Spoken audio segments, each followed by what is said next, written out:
Que es defender su fe, que es, Señor, proclamar su evangelio. Gracias, Señor, le damos en el nombre de Jesús. Amén. Mis hermanos,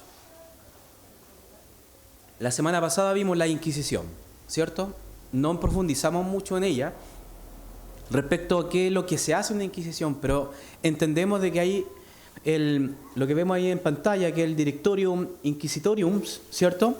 Es un manual específicamente, como si fuese un catecismo, en realidad.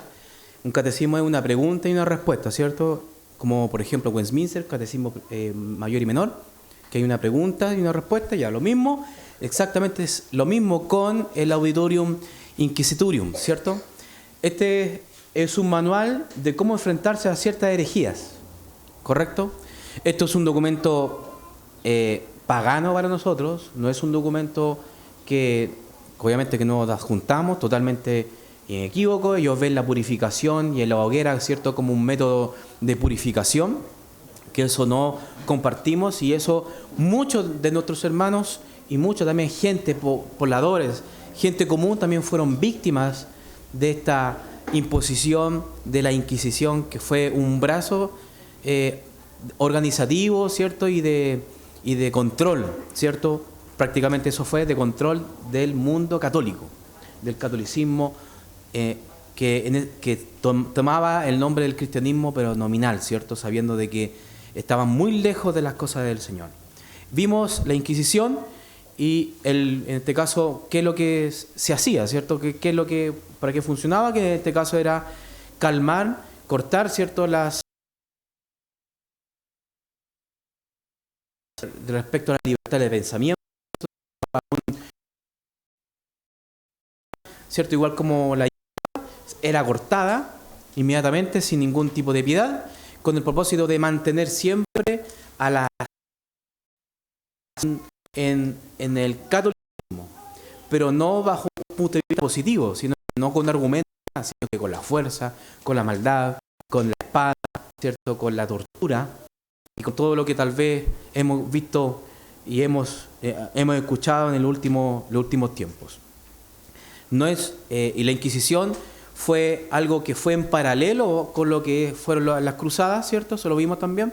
Y las cruzadas tenían, en este caso, un propósito de recuperación de Tierra Santa. La Inquisición, en caso de algún movimiento que se sublevaba en contra del catolicismo, ¿cierto? Dentro de lo que es la religión oficial en el momento, que justamente lo impartía toda Europa. Ahora lo que vamos nosotros a ver y a sumergirnos en esta travesía es en el Concilio de Letrán. De hecho, esto es tiempo antes del término oficial de las cruzadas. De hecho, si se dan cuenta, nosotros avanzamos y luego retrocedemos unos años, después vemos un contexto más y continuamos. Es así. Y este Concilio de Letrán justamente fue para abordar, en este caso, el tercer concilio de Letrán, ¿cierto?, que se llevó a cabo en 1679 bajo el papado de Alejandro III. Hubieron ciertas cosas que tal vez vamos a ver como un resumen en general de lo que se vio aquí. Primero, vamos a ver la convocatoria, ¿cierto?, que después de años de enfrentamientos con el emperador del Sacro Imperio Romano Germánico, la presencia de antipapas, ¿cierto? Recordemos que la posición de antipapa es un hombre, ¿cierto?, que era impuesto por el emperador del Sacro Imperio Romano y que en realidad no era reconocido y tomaba doctrina y hacía, ¿cierto?, y deshacía dentro de su mandato, ¿cierto?, pero era considerado como no un papa formalmente. Entonces eso se decía que era un antipapa. Bueno, y Alejandro III convocó el concilio para resolver diversos asuntos y conciliar sobre todo el punto de vista de la autoridad papal. El concilio sirvió netamente para reafirmar eso. Y la participación fueron, en este caso, 300 obispos. No fueron ecuménicos, ¿cierto?, sino que eran católicos, pero eran 300 obispos, ¿cierto?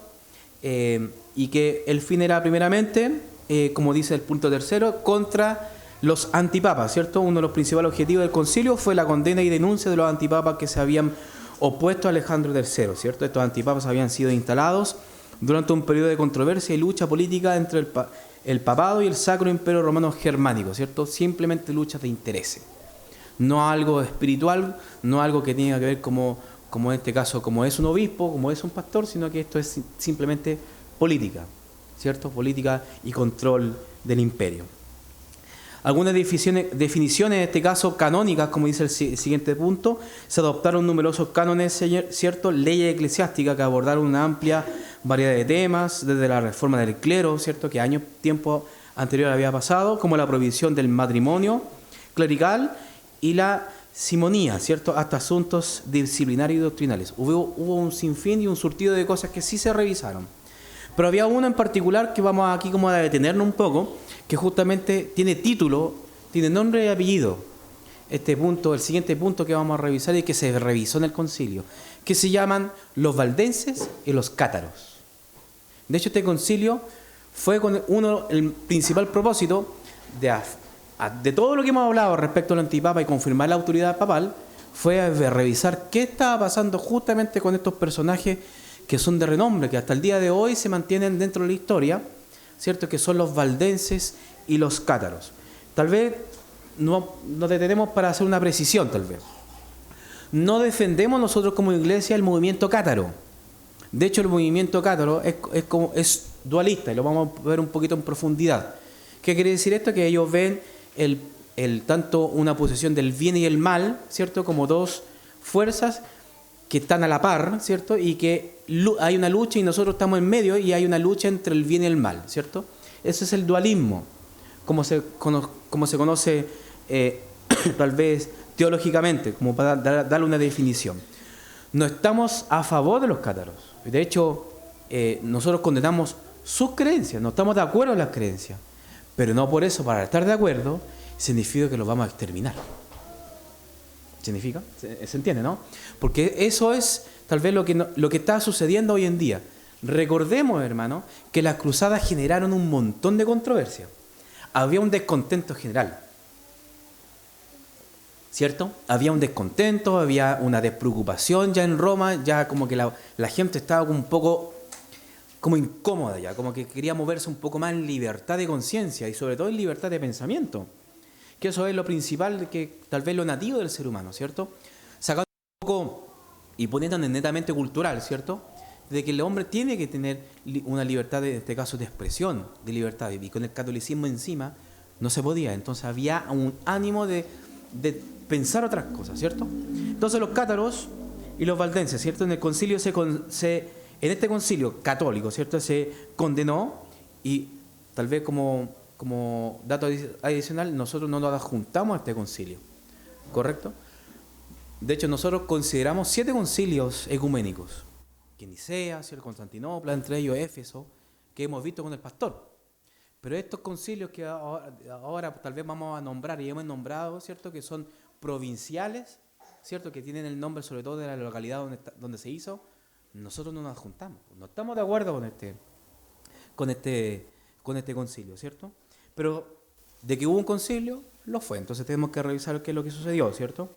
El concilio condenó y anatematizó las varias herejías, ¿cierto? Que incluyó la condena de la enseñanza de un personaje que vamos a verlo más adelante, Pedro Baldo, los valdenses, quien a pesar de sus intenciones iniciales de reforma, fueron vistos con sospecha por la autoridad eclesiástica. Los cátaros, un grupo religioso considerado herético, también en este caso fueron condenados. También en este concilio, la elección papal estableció que para ser elegido un papa, un candidato necesitaría al menos 2/3 de los votos del colegio cardenalicio, ¿cierto? Esta decisión se tomó para evitar futuras disputas, cismas y elecciones papales.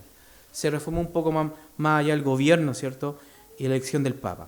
Otros decretos, además de la decisión mencionada anteriormente, los concilios abordó otras cuestiones como la protección de los judíos contra la persecución, aunque con la expectativa de su eventual conversión al cristianismo, y medidas contra los príncipes o laicos que usurpaban bienes y derechos de la Iglesia, ¿correcto? Entonces, en síntesis, el tercer concilio de Trento fue un paso importante en el esfuerzo del catolicismo, ¿cierto?, para conciliar su autoridad, que es lo principal, pues. Entonces había había movimientos sublevados, ¿cierto? Y en este caso el catolicismo romano necesitaba como confirmar y consolidar su autoridad, y por eso es que se realizó este concilio, ¿cierto? Un contexto, tal vez lo que estaba sucediendo hoy en día y en paralelo a la cruzada. Viajemos un poco en el tiempo, tal vez, ¿cierto? No estábamos nosotros en la Levante, ¿cierto? Nosotros estamos en Medio Oriente, sino que retrocedimos un poco, más o menos aproximadamente la cuarta o quinta cruzada, más o menos, para que nos hagamos una idea, ¿cierto? De hecho, creo que la cuarta, sí, la cuarta cruzada, para que nos estemos más o menos alineados en la cronología. Pero ya en ese tiempo había persecución. Ya en ese tiempo había, en este caso, el poder de la Inquisición ya era tremendo. Y muchos gobiernos locales, también, como ven en las imágenes, ¿cierto?, ya estaba ejerciendo ya este manual, ¿cierto?, del Directorium Inquisitorium, ¿cierto?, que mostraba y hacía atrocidades a la gente, ¿correcto? Entonces, y de hecho, tal vez como un dato adicional a todo esto, hasta el día de hoy, el único tal vez papa como autoridad clerical, ¿cierto?, del Vaticano de Roma, solamente fue cuando Juan Pablo II pidió perdón en una especie de reunión, ¿cierto?, que oficial del catolicismo, que pidió perdón por todas las atrocidades que hicieron en el pasado. Pero no fue como bien superficial, no fue precisamente cuál atrocidades, pero en realidad fue la única mención de un papa en la historia de que realmente reconoció. Pero imagínense, estamos hablando de Juan Pablo II fue en el año 2000, cuando yo tenía 10 años. Imagínense. Entonces aquí el papa y todos los papas que pasaron guardaron silencio, ¿correcto? Entonces es tremendo de cómo la Inquisición ha hecho daño, ¿cierto?, en la historia y las atrocidades que ellos hacían con la gente, por el pensar distinto, por el control, en este caso del pensamiento, el control y confirmación de la autoridad de Roma. Entonces es tremendo. Y había un descontento del catolicismo en general, ¿cierto? La corrupción era evidente. Clérigo, ¿cierto?, que era clérigo que en este caso era corrupto, tenía bienes, ¿cierto?, se apoderaba en este caso de tierra, ¿cierto?, como en este caso hacían los cruzados, que ellos prácticamente tomaban tierra también y robaban, usurpaban, ¿cierto?, y llegaban en este caso de que gente tal vez que no tenía dinero y ahora tenía dinero después de las cruzadas, ¿correcto? El descontento sobre la jerarquía eclesiástica también. Había un descontento ya de que el Papa no podía ser ya la autoridad total de la Iglesia. ¿Cómo recaía? Y eso es algo que tal vez nosotros también lo reconocemos y nos incomoda, de que cómo una autoridad, ¿cierto?, tan grande puede recaer solamente en un hombre. Entonces vemos que también había un descontento sobre cómo operaba, ¿cierto? Y esto incomodaba a la sociedad respecto a la posesión del Papa. Sobre la incongruencia de pedir una vida austera, ¿cierto?, y piadosa, los sacerdotes, el clérigo, la autoridad, en este caso católica, decían: no, ustedes tienen que tener una vida piadosa, una vida austera, ¿cierto? Y ellos se llenaban los bolsillos, por mano. Entonces nos damos cuenta que realmente el paganismo es terrible, el catolicismo romano, ¿cierto? Es algo de verdad que pareciese tal vez algo como que tal vez en un principio no teníamos que revisar todas estas cosas, pero realmente al avanzar en toda esta historia nos damos cuenta de lo repugnante de las cosas que se enseñaban y las cloacas que ellos fomentan, ¿cierto? Como la inmundicia respecto a sus doctrinas, a lo que pasa a llevar sobre todo en la conciencia del hombre, del humano, ¿cierto? Del humano, que lo pasa a llevar, ¿se dan cuenta? Entonces es tremendamente triste y vemos de que efectivamente todas estas prácticas, ¿cierto?, daban evidencia realmente de lo lejos que estaba Roma de las cosas bíblicas y de Dios, ¿cierto? Nos damos cuenta que es tremendo. Bueno, y la Inquisición, en paralelo con otras cruzadas, ¿cierto?, gestionó la persecución de estos movimientos que nacían con el ánimo de la libertad de creencia y conciencia. La gente también deseaba, ¿cierto?, salir de Roma. Y esto es un descontento que venía de Jerónimo II, ¿cierto?, tal vez del Sacro Imperio Romano.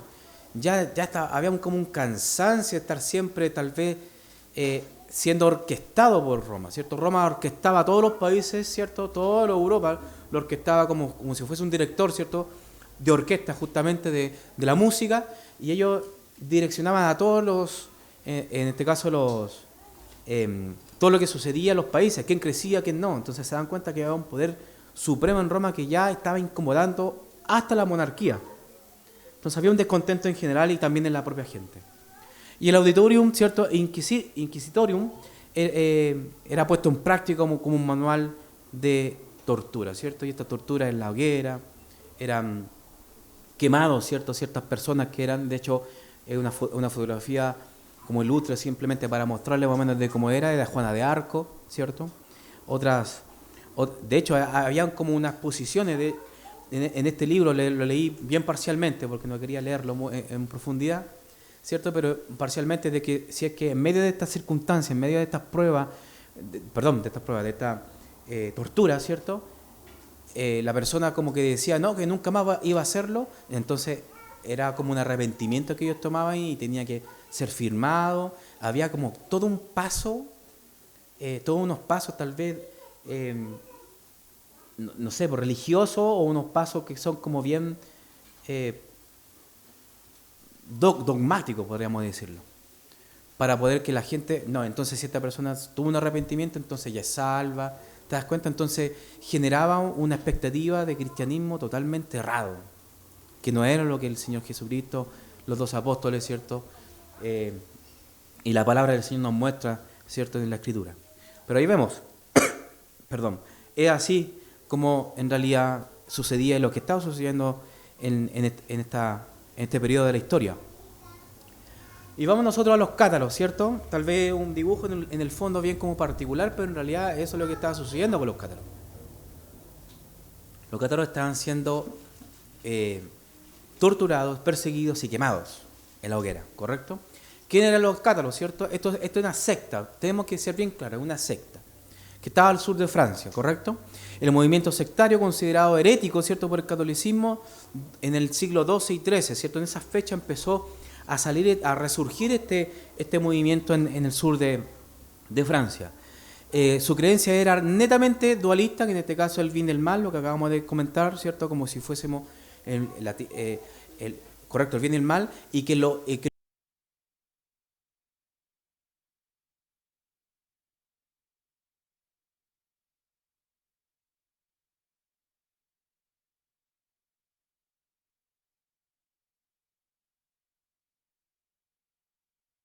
mundano, todo lo que es material físico, ¿cierto? Está en contra de Dios y lo vemos que no es así, ¿cierto? Y esto es lo que sucedía con el dualista. Ellos creían en la existencia de dos principios divinos, uno bueno asociado al mundo espiritual y otro malo asociado al mundo material. Algunos historiadores también vinculan la influencia de las rutas comerciales de Medio Oriente, persa, ¿cierto?, con el movimiento llamado el maniqueísmo, que con el pastor lo vimos hace mucho tiempo atrás, ¿cierto?, en el sector también del Medio Oriente, y hay ciertas influencias que de Europa, ¿cierto?, de estas rutas comerciales, hubieron influencias en este caso respecto al dualismo que llegó al sur de Francia, a través de un profeta que se llamaba Mani. También algunos reafirman, otros historiadores, que desde Bulgaria también había influencia, ¿cierto?, con los bogomilos en el siglo X, que fueron influyentes también en sus creencias. Eso era más que nada lo que ellos creían. Era una secta. Ahora, ¿qué sucedió? De que los cátaros en la historia fueron desarraigados, tanto por los cruzados y por la Inquisición. Desarraigados, hermano, eso es exterminio. Era lo que prácticamente los nazis querían hacer y pretendían hacer con los judíos. Desarraigarlos del mapa. Los cátaros sí lo hicieron. A los cátaros, ¿cierto?, el catolicismo sí lo hizo. Dado a sus creencias, ¿cierto?, se desviaban de la doctrina oficial bíblica y también lo que afirmaba el catolicismo en ese entonces. Los cátaros fueron considerados herejes. En respuesta, la Iglesia lanzó una cruzada de albigenses, ¿cierto?, que eso también lo vimos, que fue como unas 2 o 3 cruzadas en una, en el 1209 hasta el 1229, para erradicar la herejía cátara, que efectivamente era una herejía, pero ellos lo hicieron a base de espada, ¿correcto? Esto fue seguida por la Inquisición, que continuó persiguiendo y ejecutando a los cátaros hasta su virtual, ¿cierto?, visualmente, extinción en el siglo XIV. Definitivamente los cátaros no están vigentes hoy día, no hay una continuidad histórica, de hecho ellos fueron desarraigados completamente del mapa. El evento dio el golpe final, ¿cierto? Al movimiento fue la caída del castillo de Montesegur, el cual brindaba refugio a los últimos cátaros. Era un castillo, ¿cierto?, justamente al sur de Francia, en ese sector, y los cátaros resistieron, pero fue un tema netamente de tiempo en que abordaron, ¿cierto?, la Inquisición abordó, en este caso, el castillo, y finalmente fueron a la hoguera 200 fieles, que fueron los últimos que quedaban, y los mataron, así como ustedes ven en la anterior fotografía, ¿no?, en la hoguera. Ese día fue en el 1244 que murieron en la hoguera 200 fieles, y se recuerda este hecho como un genocidio. Al hablar de genocidio, es distinto tal vez al homicidio, que tiene un propósito, ¿cierto?, de matar a otro hombre por simplemente matarlo, por un asesinato, ¿cierto?, por cualquier otro fin. Pero el genocidio es cuando es respecto a las creencias, a la etnia, a lo que piensa, ¿cierto?, a su conciencia. El genocidio tiene esa diferencia, que es para matar motivos de lo que piensa el otro. Y es un genocidio, ¿cierto?, que finalmente erradicó completamente, ¿cierto?, en su totalidad, el movimiento, ¿cierto? Y eso fue y de hecho, hasta el día de hoy, como habíamos dicho, ni siquiera en el Concilio del Vaticano II, ¿cierto?, que esto fue en 1965, donde prácticamente Roma retiró, en este caso, su red de influencia del mundo sobre el gobierno que tenía sobre los otros países, lo retiró y se redujo en Italia, se redujo en el Vaticano, ¿correcto? Pero incluso ahí ni Juan Pablo II fue directo y conciso sobre los cátaros. No hubo ninguna mención directa respecto a los cátaros. Y eso, bueno, y el día de hoy son lugares, ¿cierto?, en el sur de Francia todavía hay vestigios históricos donde van a visitar, y hay algunos gnósticos, ¿cierto?, de estas creencias dualistas, ¿cierto?, o algunas religiones que son tal vez dualistas, y van a ver allá, y como que van en este caso como a confirmar esa historia, y ellos ven estos vestigios históricos, y ahí la gente puede ver lo que sucedió en ese entonces, ¿correcto? Pero sí, hubo un genocidio tremendo. ¿Sí?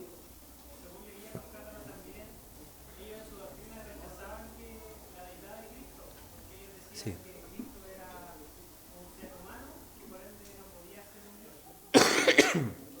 Correcto. Correcto, es así. ¿Sí, hermano?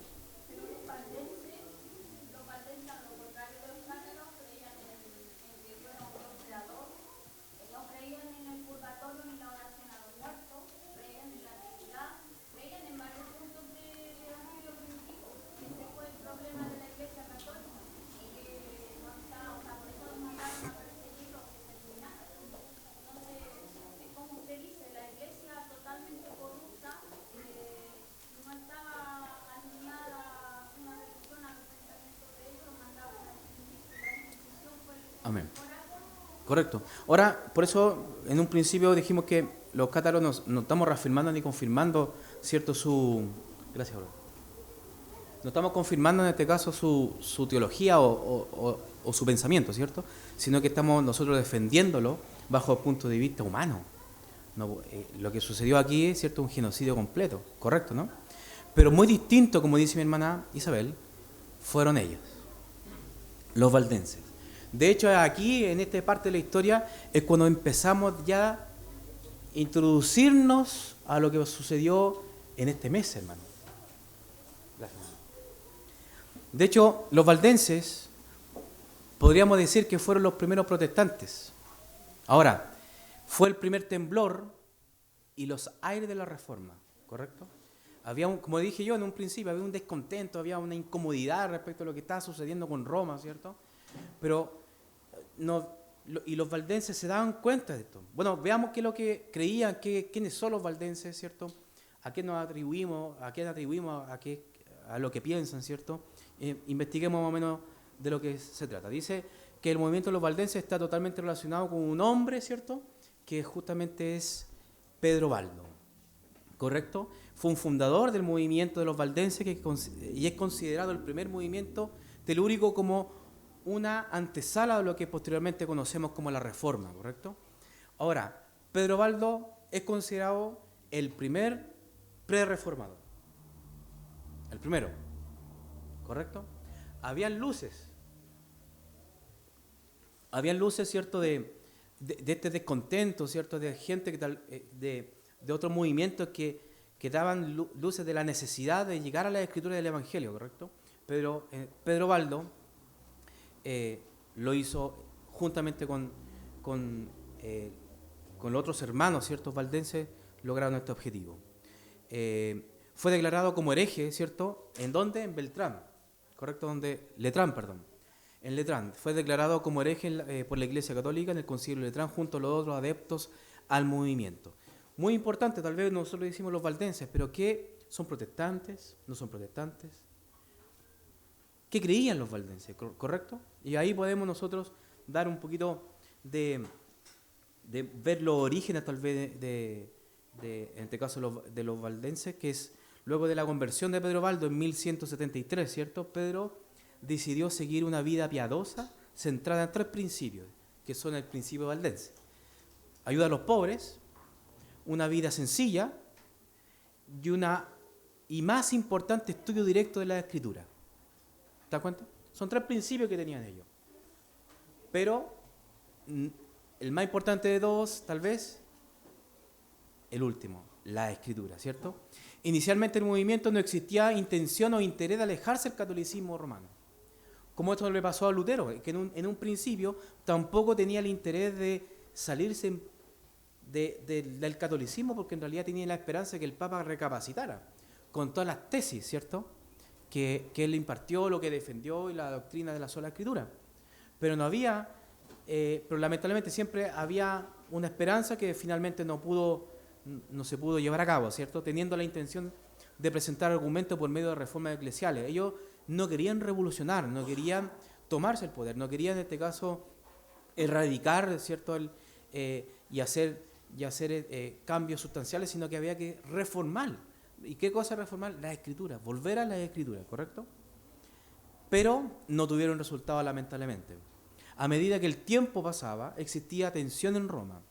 Los valdenses fueron excomulgados. ¿Se recuerdan la excomulgación? Que es decir, de que ellos no son salvos, que ellos son ya personas que están fuera, por así decirlo, de la iglesia, y que ellos están como entregados, por así decirlo, a la perdición, a la condenación, ¿correcto? Eso es lo que, en este caso, el Papa tenía ese poder de hacerlo. Ahora, es tremendo cuando vemos que estos temas de excomulgación, que el Papa tenga esa autoridad que nunca la ha tenido, ¿correcto? Y los valdenses, obviamente, de que ellos sabían y entendían la Escritura, y a ellos no les interesó absolutamente nada. No les afectó ni siquiera un poco en el movimiento. ¿Correcto? Los valdenses fueron excomulgados, lo que no hubo ningún efecto alguno en la predicación de la Escritura en las calles. Ellos evangelizaban, hermano. Entonces, iban a la Escritura, evangelizaban, ¿correcto? Entonces, ahí nos damos cuenta que estaban totalmente apegados. Dejamos los cátaros a un lado, ¿correcto? Los cátaros eran un movimiento hereje, una secta, que nosotros lo defendemos más que nada por el tema humano, por un tema de prójimo, ¿cierto?, que nadie debería estar matando a nadie por pensar distinto, pero nosotros no, tal vez vemos que hay una similitud de los valdenses, vemos que tal vez hay algo que tal vez no está errado. De hecho, nos acoplamos a tal vez lo que los valdenses están defendiendo, que es la predicación de las calles con la Escritura. Ahora, tenemos que entender esto, de que todo era en latín antes. Todo era en latín. Y los valdenses, de hecho, hicieron también este trabajo de hecho, directamente fue Pedro Baldo, de traducir al dialecto antiguo francés, que tiene un nombre que me voy a acordar. Ahí está, el vernáculo. Estaba justamente escrito el último al final. El vernáculo. Lo tradujo, ¿te das cuenta? Entonces, a medida que se conciliaban como un grupo distinto, los valdenses enfrentaron una intensa persecución. A lo largo de los siglos fueron objeto de diversas campañas para suprimir su enseñanza y práctica, que eran consideradas heréticas por la Iglesia Católica.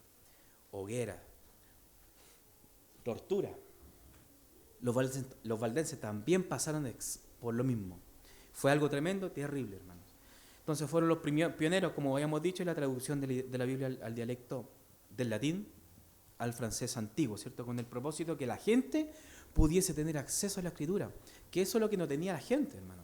El clérigo, las autoridades papales tenían acceso, ¿cierto? En este caso, a lo que es la escritura, a leer la escritura, pero en latín, y la gente no entendía absolutamente nada. Y Pedro Baldo se dio cuenta de esto y dijo, no, no puede ser. Había que hacer algo distinto, ¿cierto? Había que reformar. En un principio, con el propósito de que la Iglesia Católica sentara cabeza, pero no hubo resultados finales. Ahora la pregunta, ¿los valdenses son protestantes o adheridos a la Reforma? Buena pregunta, porque aquí estamos nosotros, dense cuenta, en el siglo XII, mucho tiempo antes de la propia Reforma protestante. Entonces, ¿cómo hubo una conexión? ¿Por qué los valdenses, de hecho, en la historia, se consideran protestantes, se adhirieron al movimiento protestante? ¿Por qué? Veamos, a pesar de la persecución, ¿cierto?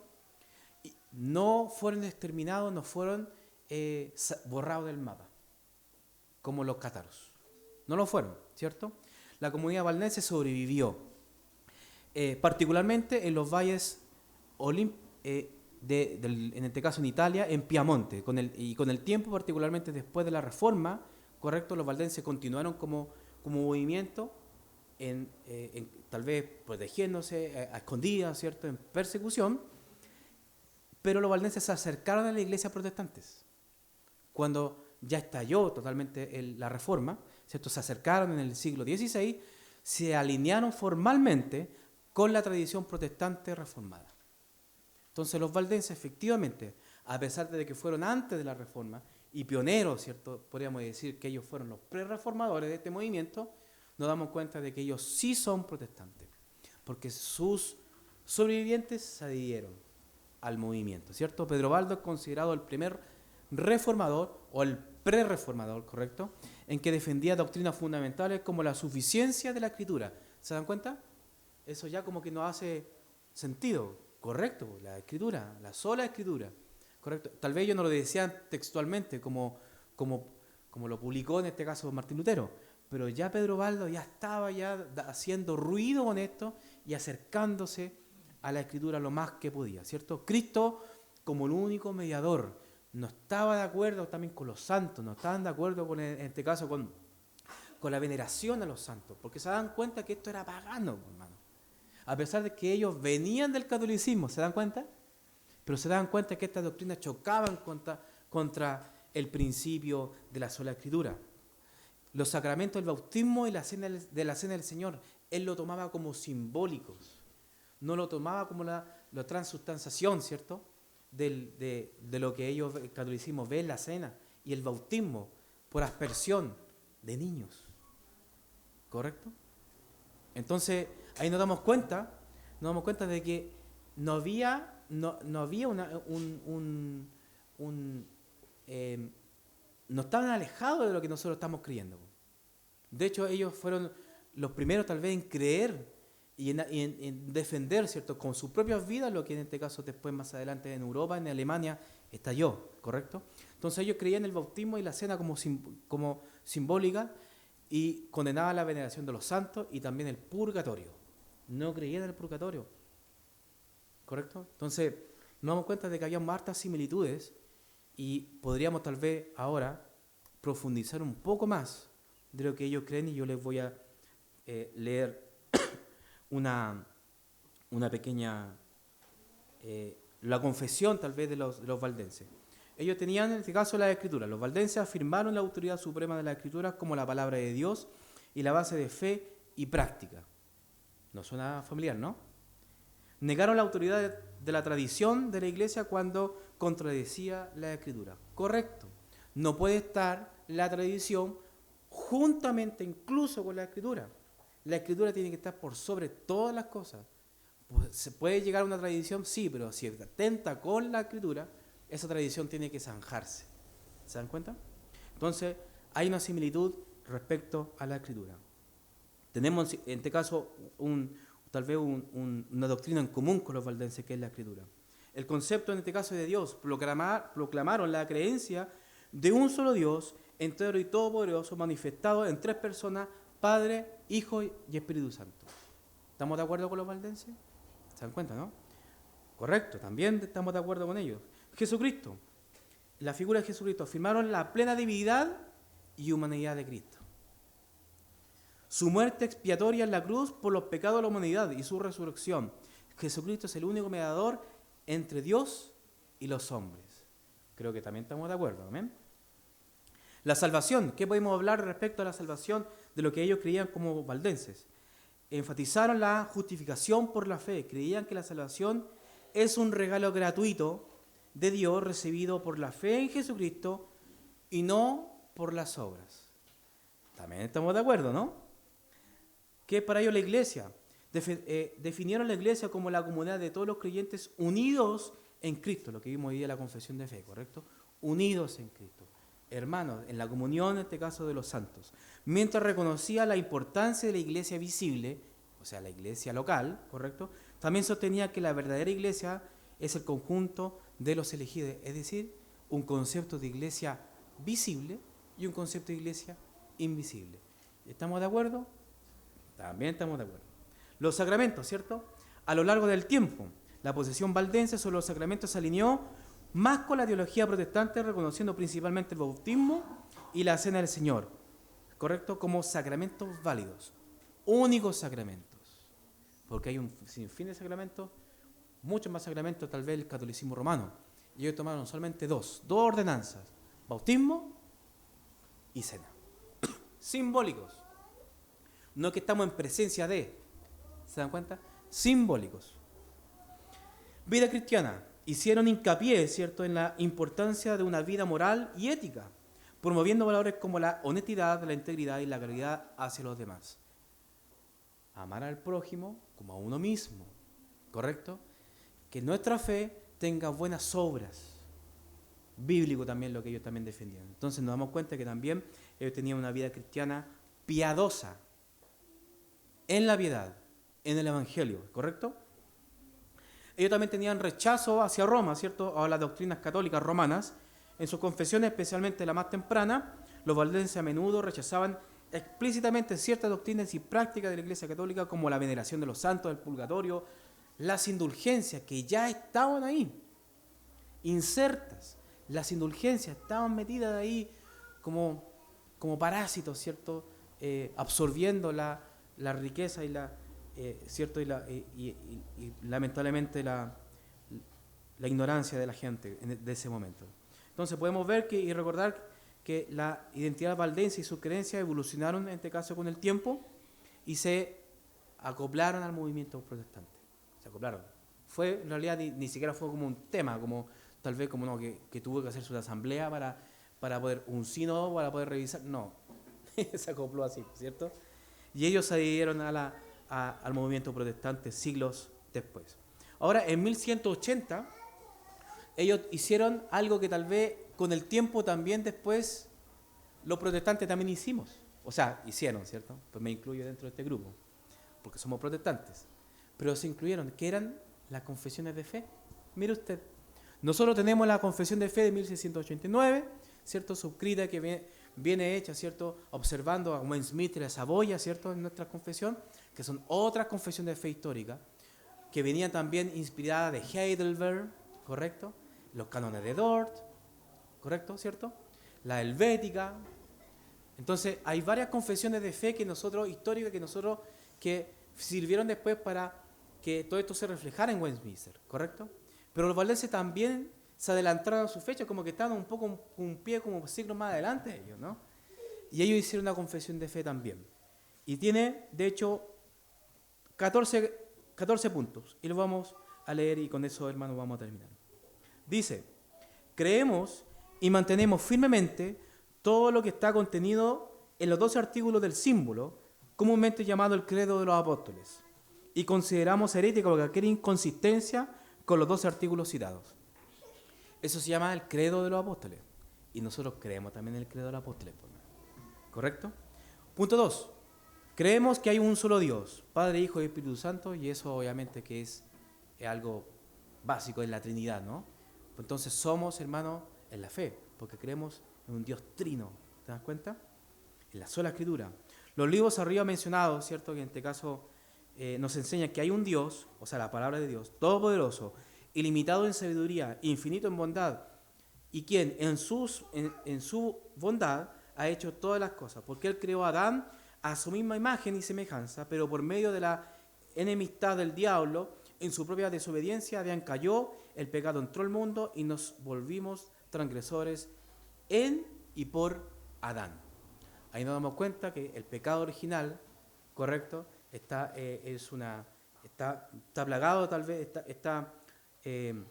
lo podemos ver en el capítulo 4 de esta confesión de fe valdense. Podemos ver también que ellos confirman la deidad de Dios, confirman en este caso los atributos de Dios como su bondad, su misericordia, su sabiduría, la infinidad de Dios, ¿cierto?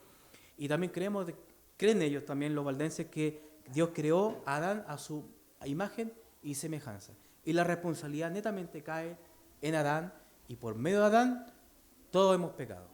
¿Se dan cuenta? Entonces, estamos de acuerdo con los valdenses, correcto, ¿no? Quinto, que Cristo había sido prometido a los padres que recibieron la ley, correcto, eso en el Antiguo Testamento, que también nosotros lo vemos, a fin de que, conociendo su pecado por la ley y su injusticia e insuficiencia, puedan desear la venida de Cristo para realizar la satisfacción por sus pecados y cumplir la ley por Él mismo, o sea, Cristo, mediador, el único que tenemos salvación y que Él tomó el lugar nuestro y que Él realizó y que Él obedeció pasiva y activamente en la obra en la cruz. ¿Correcto? 7. Que Cristo es nuestra vida y verdad y paz y justicia, nuestro pastor, abogado, nuestro sacrificio y sacerdote, quien murió por la salvación de todo aquel que cree y que resucitó para la justificación de ellos, ¿cierto? Que a través solamente de Cristo tenemos justificación y que Él es Rey, profeta y sacerdote. ¿Correcto? 8. Y también creemos firmemente que no hay otro mediador y abogado para con Dios el Padre, sino Jesucristo. Y con respecto a la Virgen María, ella era santa, humilde y llena de gracia, y esto también creemos concerniente a todos los otros santos que está esperando en el cielo la resurrección de sus cuerpos en el día del juicio. Aquí está confirmando el rol importante que tenía María, pero que también María era un ser humano común y corriente como nosotros. Y que ella va a estar esperando el estado cuando venga el juicio final y podamos resucitar en un cuerpo glorificado. ¿Se dan cuenta? Y estamos de acuerdo también en eso. No enjuiciamos a María, ¿cierto? Tal vez como otras líneas teológicas lo hacen, como entendemos el rol importante que tuvo ella. ¿Correcto?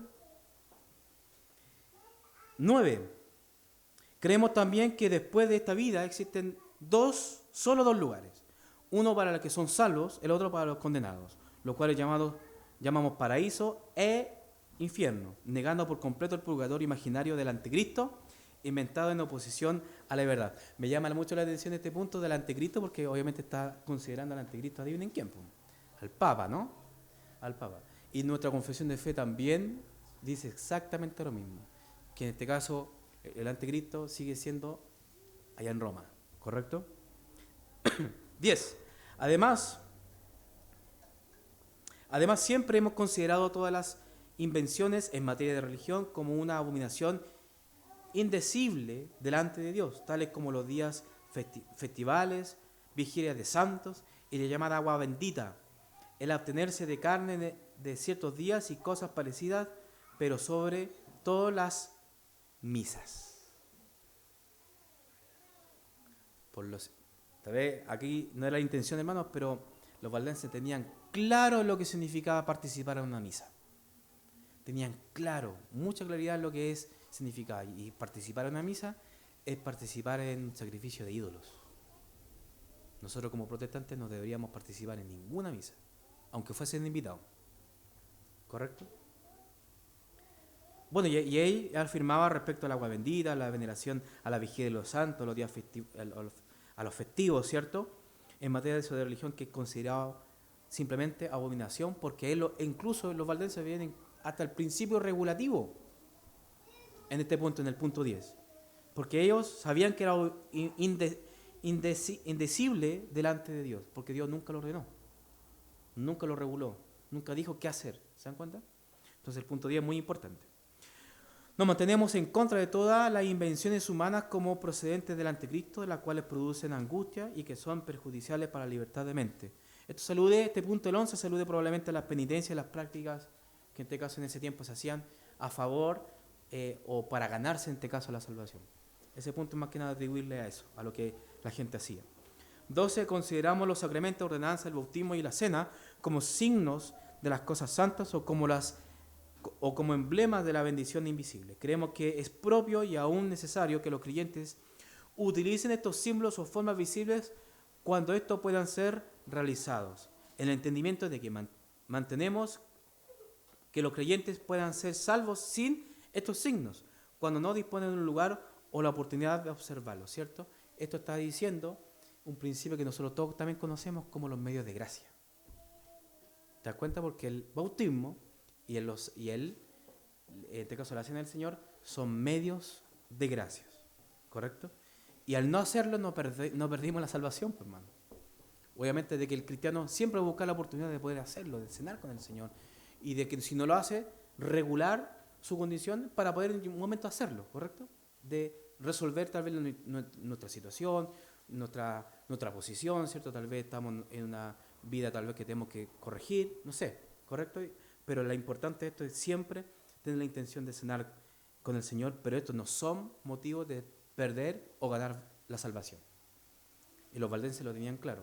Y eso también lo vemos que es verdad. Y nos acoplamos a lo que ellos también nos están diciendo acá. No probamos otros sacramentos como la instrucción divina, aparte del bautismo y la cena del Señor. Ellos estaban muy, tal vez, como preocupados de los sacramentos, ¿cierto? Pero ellos siempre ponían bautismo y cena del Señor. Honramos los poderes seculares con ejecución, obediencia y prontitud y pago. ¿Qué quiere decir esto? Las autoridades. Que ellos también se sujetaban a las autoridades. ¿Correcto? Porque ellos veían en la Escritura que era importante también sujetarse a las autoridades. A pesar de que tal vez sean no acorde tal vez a lo que uno tal vez espera, ¿cierto?, de una autoridad, pero debemos nosotros sujetarnos. ¿Correcto? Y eso es lo que ellos creían como valdenses. ¿Se dan cuenta? Vemos que tenemos en su totalidad, tal vez,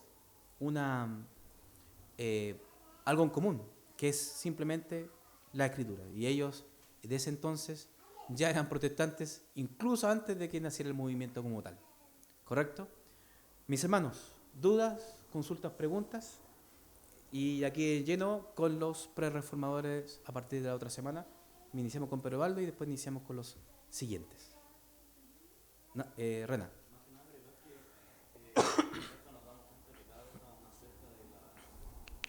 Amén.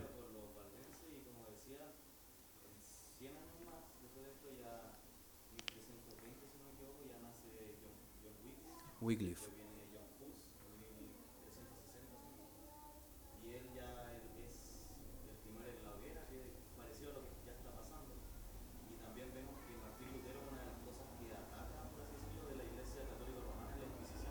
Correcto. Entonces vemos que desde acá ya empieza la pre-reforma, ya empiezan a salir los pensamientos para ya empezar con la reforma. Correcto, así es. Hermana Sibel, está el hermano Carlos, de un momento. Hermano Carlos.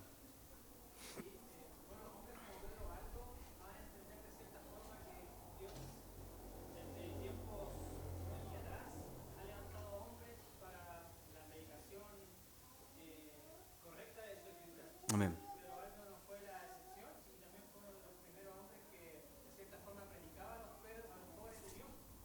Amén. Pedro de León.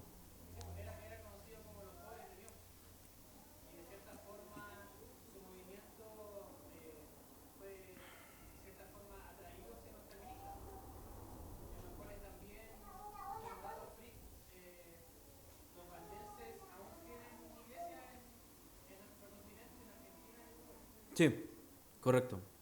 Hoy en día en Uruguay también hay. Correcto, hermana Isabel.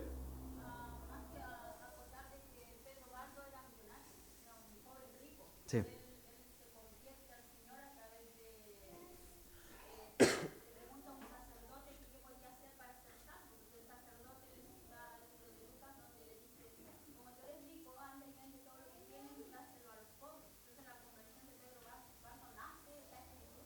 Correcto.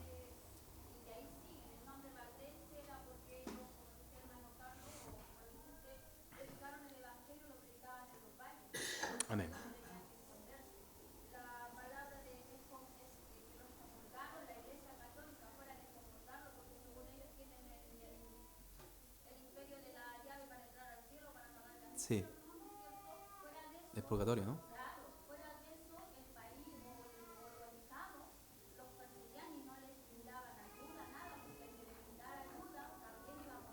Sí, perfecto.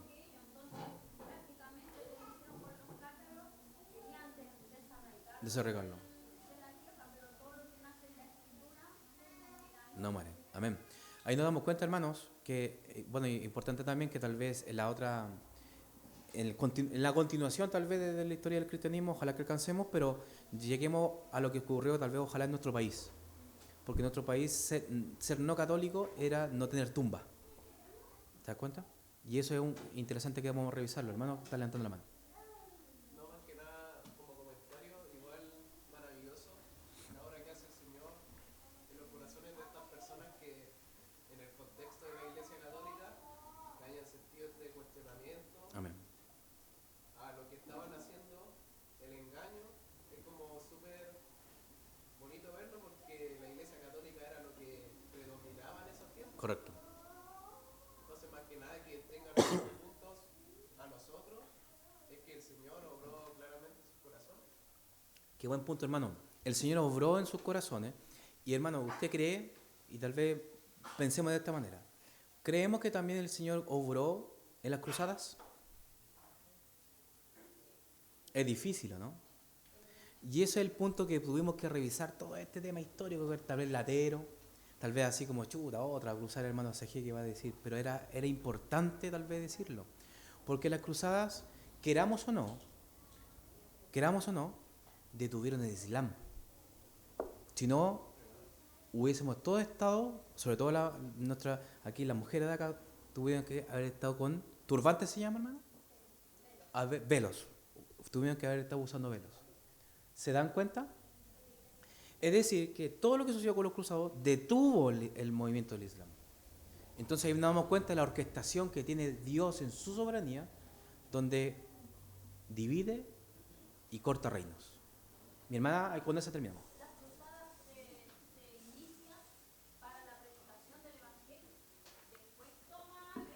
Sí.